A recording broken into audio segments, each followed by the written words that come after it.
it's Sarah Clark, and this is Create Move Pilates. That's where you are right now. You're watching the Create Move Pilates community chat live. These community chats happen on Thursdays, often in the evenings. But today I switched it to the AM because I have a meeting this evening that I'm hoping to make it to. So I am on here. The community chat is a time for you to ask me whatever questions you'd like while we're live. I also ask four questions in my Facebook group, usually on Monday or Tuesday, just so that in case somebody can't make it, they can ask me questions there. So if you're not part of the Create Move Pilates virtual studio, just type that into the search bar at the top of the page, the Facebook search bar, and join the group so that you can ask your question next week if you're not able to make it live. This week, we've got some great questions. How do I get my cardio with only Pilates, and what's up with all the breathing? So these are actually really common questions for me for new students on their first session. So I thought it'd be great to share with you guys because maybe some of you are still just a little curious about Pilates and what it is. Or maybe some of you are just beginning at your local studio or with the Create Move Pilates online calendar. So let's go ahead and tackle this first question first. How do I get my cardio with only Pilates? So I think there's this like classic joke, and I think it's actually like maybe a personal trainer joke too, but how do I get cardio with Pilates? Do Pilates faster. And that is true.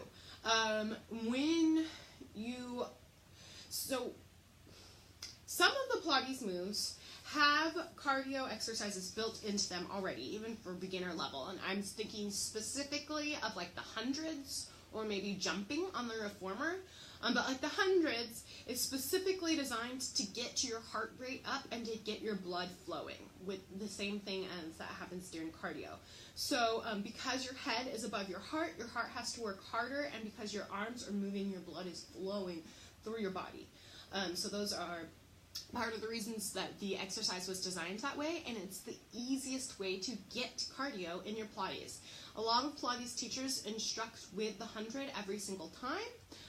Some people leave it out completely, which I think is just insane because you're not really teaching Pilates that way. If you take Pilates and you're fully capable and you've never done the 100, you should be doing the 100. So, besides the 100, how do I get cardio with Pilates? Well, you do it faster, and you often can't do that as a beginner. So in the beginning with Pilates, you're trying to retrain how your brain talks to your body, and therefore you cannot do it fast because these connections aren't happening fast. If you're doing it fast, you're using the connections the brain already has, the pattern your body already has, and you're not developing these new habits, new movement patterns. And that's really what Pilates is all about, is developing better movement patterns so that you can feel better and stronger throughout your day. So a lot of that has to do with that Pilates posture and all that stuff, and trying to figure out, what your neutral is and all these things. It's hard to do and go fast. But when you become intermediate or beginner, you can totally go fast in Pilates. You can do I would say that I probably do like 10 Pilates moves in 15 minutes. And that's pretty fast. And by the time I'm done, I'm not out of breath, but my heart rate is definitely up and I'm sweating. So Pilates can be your cardio if you're intermediate or advanced. If you're a beginner Pilates student, you need to be getting your cardio someplace else. And maybe you would continue to get your cardio someplace else because you're just like really into cardio. But you can get it in Pilates. It's not that hard. Especially with these new like HIIT style Pilates, which I'm working on developing and releasing probably at the beginning of June. So I am working right now. How I'm thinking about my classes and how I'm releasing them is I'm starting off with some basic stuff, classic Pilates moves. Then we're going to, next month, we're doing a level up series where you're going to get your intermediate level, and then the following month we're going to do some HIIT style stuff. So if you are just starting with Creighton Pilates, I'm going to take you through so that you can end up at that point where you can be doing your cardio and getting your Pilates.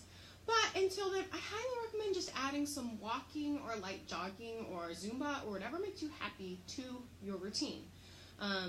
You know, your 15 minutes of Pilates every day is a great start, but you need to be doing more to really get that cardio going. So, short answer, can Pilates be your cardio?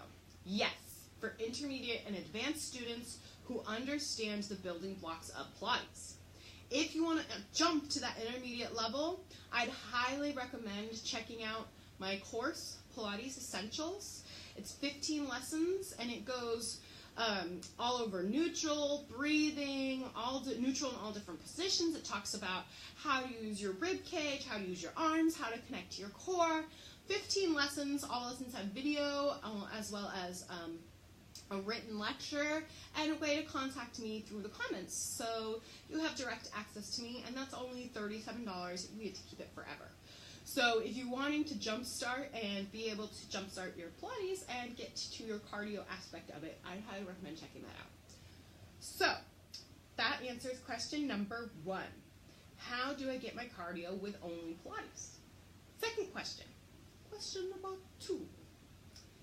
What's up with all the breathing?